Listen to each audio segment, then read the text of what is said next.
Hi, I'm Lori Grunin, and this is the Sony Alpha ILCE E7R, more informally referred to as the A7R.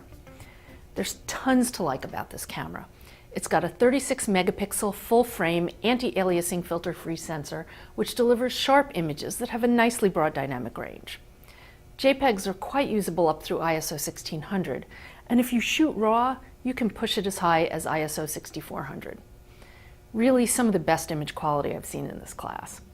Even the video looks pretty good without the artifacts I've come to expect from sensors like this.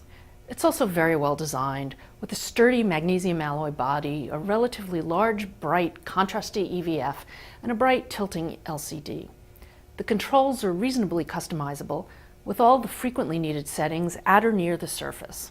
I do wish some of the buttons were more pronounced, and I dislike the feel and location of the movie record button, but they're more than made up for by controls like the auto manual focus override toggle, placement of the SD card slot on the side rather than the battery compartment, USB charging, and an exposure compensation dial, plus a grip sufficiently large for shooting with heavy A-mount lenses, and other amenities.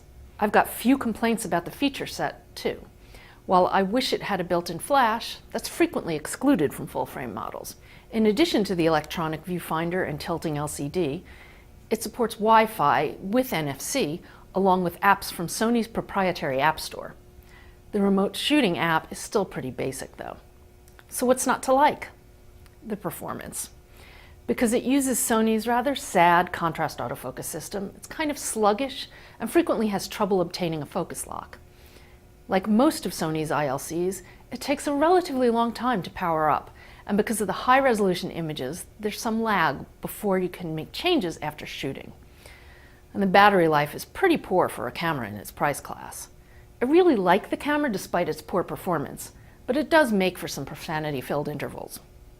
If you want terrific photo quality and a great shooting experience in a compact model, and you're willing to carry a spare battery and you don't mind the occasional sluggishness, the A7R makes the grade.